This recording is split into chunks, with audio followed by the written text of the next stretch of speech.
படைத்தலன் படம் பாத்தீங்களா? படம் எப்படிண்ணா இருக்கு? படத்தலன் படம் சூப்பரா வந்திருக்கு. ம். விஜயகாந்த் படத்துக்கு ஆ. விஜயகாந்த் வந்து பேரை வந்து இது காப்பாத்திட்டாரு. விஜயன் பேர் காப்பாத்திட்டாரு. காப்பாத்திட்டாரு. யாரெல்லாம் நடிச்சிருக்காங்க? மெயினா வந்து விஜயகாந்த் பையன் ஃபர்ஸ்ட். ரெண்டாவது என்ன படம் அது? கேஜிஎஃப். ரெண்டாவது வந்து கேஜிஎஃப் வில்லன் நடிச்சிருக்காரு. அந்த படத்துல கேஜிஎஃப் வில்லன் கேஜிஎஃப்ல எப்படி மிரட்டியிருக்காரோ அதை விட இது 3 மடங்கு மிரட்டியிருக்காரு.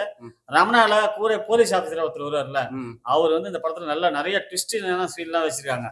அவ்வளவு சூப்பரா அவரும் வந்து நல்லா கம்பேக் கொடுத்திருக்காரு. இல்ல விஜயகாந்த் அவர் படத்துல காமிச்சிருக்காங்களா? விஜயகாந்த் ஒரு வர சீன் வந்து தியேட்டரே வந்து அழுகுது. அதாவது ஃபர்ஸ்ட் எல்லாம் கை தட்டி கொண்டாடினாங்க. இப்ப என்னடான்னா விஜயகாந்த் காட்டும் போதே ஃபர்ஸ்ட் ஓப்பனிங் காட்டும் போதே தியேட்டர்ல உள்ளவங்க எல்லாம் கண்ணீர் விடுறாங்க. ஏன்னா இப்படி ஒரு மனுஷனை இறந்துட்டோமே அப்படின்ட்டு படத்துல. ஆனா வந்து விஜயகாந்த அவ்வளவு பக்காவான இதா காமிச்சிருக்காங்க. மாசா காமிச்சிருக்காங்க. அந்த வரவேற்பு அவங்க பையனுக்கு கொடுக்குறாங்களா? கண்டிப்பா. விஜயகாந்துக்கு எப்படி வரவேற்பு கொடுத்தாங்களோ அதே மாதிரி அவங்க பையனும் ரெடி ஆகி வந்துருக்காரு இந்த படத்துக்கு. சும்மா சாதாரணமா ஒரு இது இல்லாம விஜயகாந்த் எப்படி நம்ம எப்படி இருந்தாரோ அதே மாதிரி டபுள் மடங்கு அந்த பையனும் அந்த படத்துக்காக ரொம்ப கடின உழைப்பு பண்ணிருக்காரு. படம் ரொம்ப நல்ல இன்ட்ரெஸ்டா வந்துருக்கு. ஓகேண்ணா, இந்த படத்துல வர காட்சிகள் எதுவும் உங்களுக்கு பிடிச்ச காட்சிகள் என்ன? இந்த படத்துல வந்து விஜயகாந்த் வர ஓப்பனிங் சீன் ஆகட்டும், யானையை ஃபர்ஸ்ட் காட்டுவாங்க ஒரு மலைப்பகுதியில. இந்த மலைப்பகுதியெல்லாம் வந்து நம்ம எங்க போய் எப்படி எடுத்தாலும் தெரியல. அவ்வளவு அருமையான சீனரிஸ் எல்லாம் பாத்தீங்கன்னா அவ்வளவு சூப்பரா இருக்கு. அதே மாதிரி விஜயகாந்த் பையனை ஓப்பன் சீன் காட்டுவாங்க ஒரு சீன். அந்த யானை தும்பிக்கையை தூக்கும் போது கீழே வர மாதிரி அப்ப வந்து அந்த பாட்டு போட்டிருப்பாங்க. அவங்க அப்பா நடிச்ச படத்துல நீ பொட்டு வச்ச தங்க கொடன்னு ஒரு பாட்டை போட்டிருப்பாங்க. அவ்வளவு சூப்பரா வந்திருக்குது. உடம்புலாம் அவ்வளவு உடம்பு ஏத்திருக்காப்புல படத்துக்கு.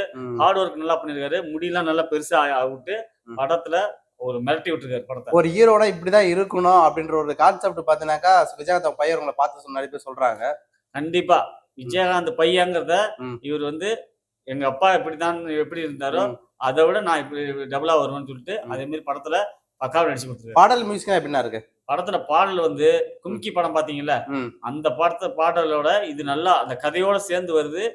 பாட்டுலாம் ரொம்ப சூப்பரா இருக்கு.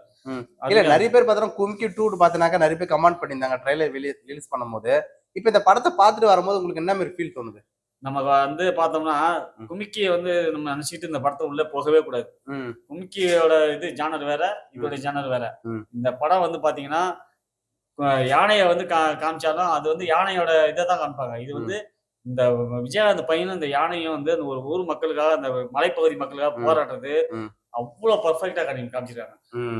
ஓகே, அந்த படத்துக்கு எத்தனை மார்க் கொடுப்பீங்க? படத்துக்கு 85ல 90 கொடுக்கலாம் மார்க். 85ல இருந்து 90 மார்க் கொடுக்கலாம். ஏன் 10 கிடையாது? 10 மார்க் வந்து சில பேருக்கு வந்து இந்த ரத்தம் இதெல்லாம் வந்து சீன்லாங்க குழந்தைகளுக்கு எல்லாம் கொஞ்சம் இதாகும். அந்த 10 மார்க் அதுல கம்மியாகுமே தவிர படத்துல வேற எந்த குறையும் சொல்ல முடியாது. படம் அருமையா வந்து இல்ல நிறைய பேர் படம் எடுத்தாலுமே ஆபாசமான காட்சிகள் வச்சாதான் நல்ல வசூல் நிதியா. இந்த படத்துல எந்த விதமான ஆபாச காட்சியும் கிடையாது. ஃபேமிலியோட ஆடியன்ஸோட பக்காவா பார்க்கலாம். குடும்பத்தோட வந்து பார்க்கலாம். கண்டிப்பா பார்க்கலாம். ஓகேண்ணா, ஓகே, நன்றிண்ணா. ஓகேவா?